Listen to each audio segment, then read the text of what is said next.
Hi, mga ka-Blue Shirt. Hi ulit. Yan, welcome sa Kwentong Blue Shirt Podcast. Ako si Lindsay ulit. Kilala niyo naman na ako. Pero may bago po tayong guest ngayon. Si... Hi, I'm Corel, the new marketing intern. Dito sa Blue Shirt. Comment kayo guys ng palakpak emoji. Thank you, Karel, sa pagiging guest ng podcast natin today.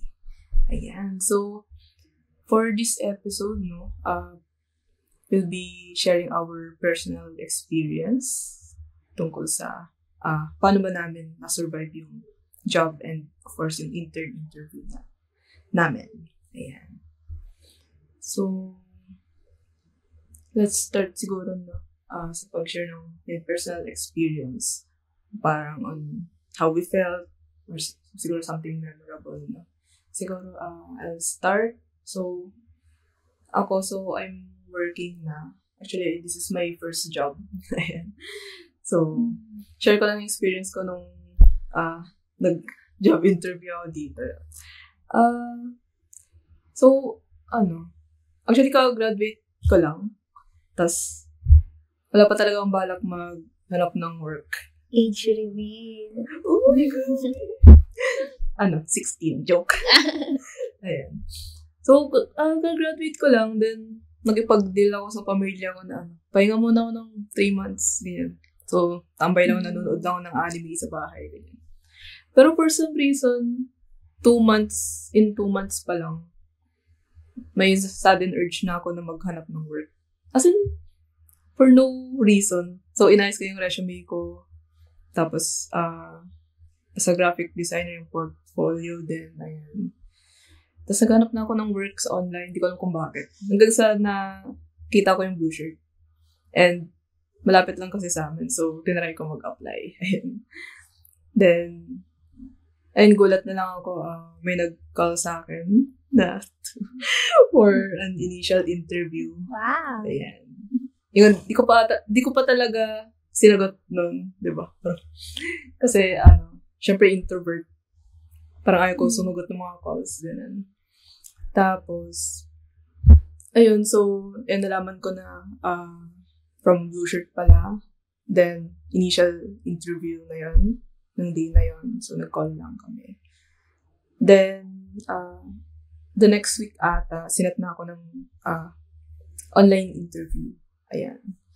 So, ayun, nag-prepare ako and stuff. Kinakabahan ako kasi first job interview ko rin. Ayan. So, syempre, yung kinakabahan talaga ako. Ayan. So, online interview pa lang. Ayan. Tapos, panel pa. So, yung kaba ko, sobrang taas. Ayan. Tapos, after nun, nag-onsite interview din. So, parang final interview. Ayan. So, with one of the bosses, Actually, I didn't think na I did well doon. Kaya nung habang pauwi ako nun, medyo mangyak-ngyak na ako nun kasi feeling ko talaga hindi ako tatanggapin. As ilang days lumipas, gulat ako, hinahanapan ako ng character reference. Kala ko, hindi na nila ako i-hire. So, naghanap sila ng character reference, then, interview nila yung character reference ko na yun. Then, after ilang days, natanggap ako, ganun.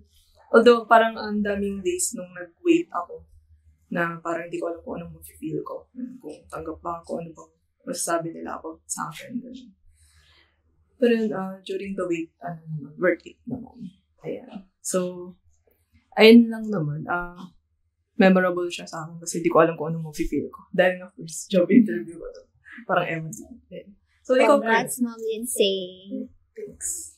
Parang dati kinakabahan lang siya, pero ngayon siya na yung leader ng marketing Uy, team. leader talaga. Siya yung marketing mom ko. Marketing mo. Sige. Ikaw pa, Carl, since nabanggit mo na first internship mo sa amin. Yes. So, ano bang share mo nung in-interview ka na? Although first internship ko to, may in-applyan pa ako before na internship din. Di ko na babanggitin yung brand. Tapos, ayun yung pinakauna kong interview. Although online lang naman siya, na dun pa rin talaga yung kaba, saka adrenaline. Parang unang interview ko to.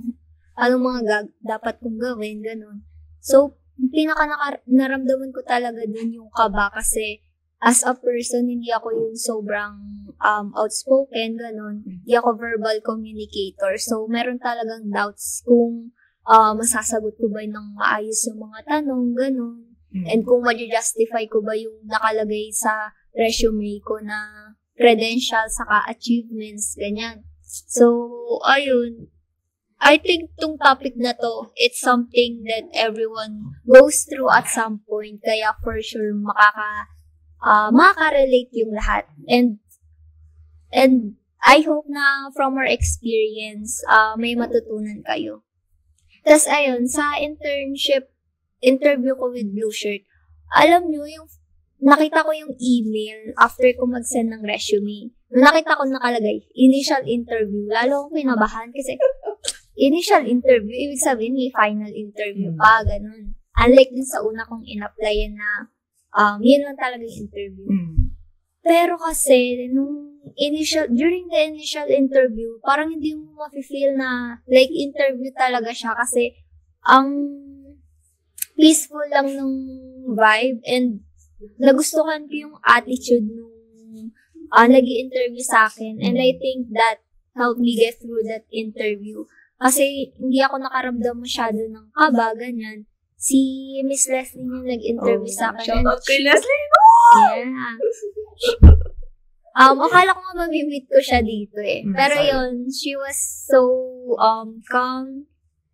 Kaya, di ako nakaramdam masyado ng kaba. Tapos ayun, natapos ko naman ng maayos. Although after nun, parang may mga, like, I could have done better na thoughts, gano'n. Pero, at least, somehow, I think I performed better than the first interview na na-experience ko. Kasi nga, ayun, hindi ko masyadong naramdaman yung kaba and adrenaline because of the attitude ng nag-interview. Yun, during the final interview, since nabanggit ni Miss Leslie na higher-ups yung mga kasama dun sa interview. Mas kinabahan ulit ako. Nandun ulit yung kaba. Pero, ayun, nung na-meet ko sila, ganun din yung vibes. Ang light lang. Kaya, although mas mataas yung position nila, hindi sobra-sobra yung kaba. Tapos, ayun, after that, merong sa dibdib ko na I think I did good naman. Yan. Wow. Ay, kasama din si Miss Lindsay doon. Sino pa isa?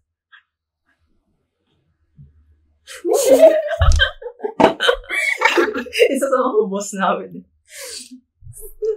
Ayun. Yung pinaka-boss namin na aming mahal na supervisor. Woo! Ayan. No, so, yun, so based sa mga experiences namin, hindi mawawala yung mga learnings talaga and of course, magbibigay din kami ng tips out of that para makatulong din sa inyong mga nanonood kung baka isa sa inyo may nakaschedule din na first job interview or even first internship, no? Tapos may interview din, ganyan. So, hopefully, makatulong tong learnings and tips na ibibigay namin. And of course, sana makaka-relate din kayo dun sa mga personal experience namin. So, I'll start, no? Kung ano bang mabibigay kong learnings or tips from the experience ko nung first job interview. So, ayun, iba yung ano natin, no? Experience natin sa job interview or interview in general. Kasi ako, hindi ako in-interview nung mga internship ko. Kasi parang hindi pa uso yung dati. Kasi ito, first job ko. So, first job interview talaga. Unlike sa'yo, parang may experience na other interview. No? So, yun sa akin, ayun, hindi naman talaga mawala yung kaba, ganun. Pero, if you really want kasi yung job or yung internship na kailangan mong gawin. So, syempre, ipon talaga tayo ng courage na gawin and harapin yung learn to face your fears. Yes. Kasi, syempre, walang mangyayari talaga sa atin if takot lang tayo lagi. Hindi natin maaabot yung gusto nating job or internship. So, hopefully, na nakatulong or na-inspire kayo sa amin na kahit kinakabahan kami or may fear na kami na gano'n. Pero nag-push through pa rin kami. And, ngayon, may internship na siya and I have my first job. So, go lang. Tapos, ayun, ako din, di ba yung nabanggit ko kanina, no? Na may waiting period kasi after nung initial interview tsaka yung final interview. So, may waiting period talaga na hindi ko alam kung anong iisipin ko kung nag-fail na ba ako. Overthinking phase. Yun. Kung ano ba talaga iniisip nila about sa akin. Pero, ayun, during those times, I learned to, wait kung ano yung para sa akin. Ayan. Parang, I learned to accept din kung tatanggapin ba ako, edi, I should be grateful, I'll be grateful, no? If hindi, ibig sabihin, hindi para sa akin. So, I learned to accept that during the waiting period. Then, thankfully, after ilang days, nabigyan ako ng job offer. So, yan, ibig sabihin, dito talaga ako sa push. Ayan, so, learn to wait talaga and learn to accept kung ano man yung lalabas na result dun sa ginawa mo.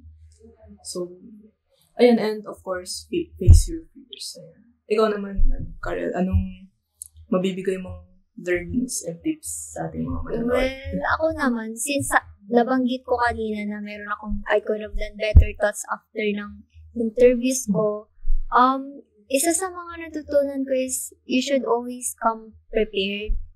Sobrang cliche ng tip na yan, pero totoo, dapat alam mo kung ano yung ina-applyan mo, alam mo yung skills mo, alam mo yung strengths mo, para kapag may unexpected questions, hindi ka basta-basta matitinag. And also, know yourself well. Ayun. Tapos, ayun, when I say preparation, it isn't just about memorization. Hindi mo dapat mini-memorize yung answers mo. Ako kasi noon, meron akong outline, questions, tapos sagot, questions, sagot. Para in case natanungin yun sa akin, yun yung isasagot ko. Pero, ang mali ko kasi, masyado kong minemorize. That's why, nung tinanong na sa akin in the actual interview, ayun, nag-blackout ako. Wala akong masagot. So, hindi ko rin nagamit yung mga in-outline ko, nakalagay din sa notes ko. So, ayun, mas maganda na i-familiarize mo talaga. Tapos, alam mo kung ano yung sarili mo, alam mo yung mga dapat mong sabihin para kapag nag-blackout ka, mag-pause ka muna, tapos may masasagot ka na. And then, lastly, since meron akong experiences na kapag may tanong, yung, kahit alam ko naman yung sagot, hindi ko siya ma-organize sa isip ko. That's why hindi ko siya ma-verbalize, ganun. Kasi nga, nasabi ko, diba, hindi ako outspoken na tao. So, dun talaga ako nahihirapan sa ganung point. So, ayun, kapag nararanasan nyo yung ganung eksena, don't be afraid to pause. Although, interview, kailangan mo may masagot agad. Pero, kesa naman na kung ano-ano lang yung sabihin mo, learn to pause kahit saglit. Like, ask for konting seconds para i-construct mo yung mga sasabihin mo. Para mas maayos yung masagot mo kaysa sa putyo-putyo lang. Ganun. And lastly, prepare a question for your employer. Ito yung isa sa mga mali ko during the first internship interview that I had. Kasi, nung tinanong ako, hindi ako nakasagot kung may tanong ako sa kanila. Because, having a question shows that you're interested with what you're applying for. So, ayun, mas maganda na meron kang tanong kasi yung curiosity mo parang nag-spark sa kanila ng idea na ay interested to sa ina-applyan nila. So, yun lang naman. Yeah. So, and thank you, Karel, no, sa yung learnings and tips para sa ating Lindsay. Para sa ating mga ka-blue shirt dyan. So, ayun, learn to prepare and collect your thoughts lang talaga. Yes. Para hindi ka mag-black out during the interview. Yan, so, syempre, talking about jobs, no? Job interview. So, paano tayo mag-job interview kung walang trabaho? So, ayan. So, syempre dito sa Blue Shirt mobile app, maraming trabaho. Sobrang dami. From different employers. Yes. Yan. From our different lovely clients. Yan. So, I-flash na lang po namin sa screen ang mga urgent job openings na yan sa loob ng Blue Shirt mobile app. And, of course, make sure to screenshot at syempre apply para magamit mo ng narinig mong interview tips na dito sa amin ngayon. Yeah, so, pa-flash namin ngayon. Ayan na. Tingnan nyo na. So, ayan yung mga urgent job openings namin ngayon. So, please apply. So, syempre, para makapag-apply, no, register lang sa link na nasa caption or send your update resume sa hazeld@blueshirt.work. Gusto nyo pa malaman yung ibang details, no, tungkol dun sa jobs, kindly visit www.blueshirt.work/jobs. So, nandun na yung full list ng mga trabaho and full details. And of course, hindi kayo makapag-apply kung wala kayong Blue Shirt mobile app. So, kindly download the Blue Shirt Stronger Together mobile app. Free lang po ito sa Google Play Store. Wala pong bayad. Free na free. As in, free. Yes. So, ayaw nyo pa ba yun? Free, guys. Please, download. Wala nang libre sa mundo maliban sa mobile app ng Blue Shirt. Oo, yun. Tama. Laging tatandaan na ang Blue Shirt ay hindi isang agency o manpower company. Kami ay isang mobile app na direktang kumokonekta sa employer at job seekers. Abangan ang next episode ng Kwentong Blue Shirt Podcast. Bye! See you! Thanks!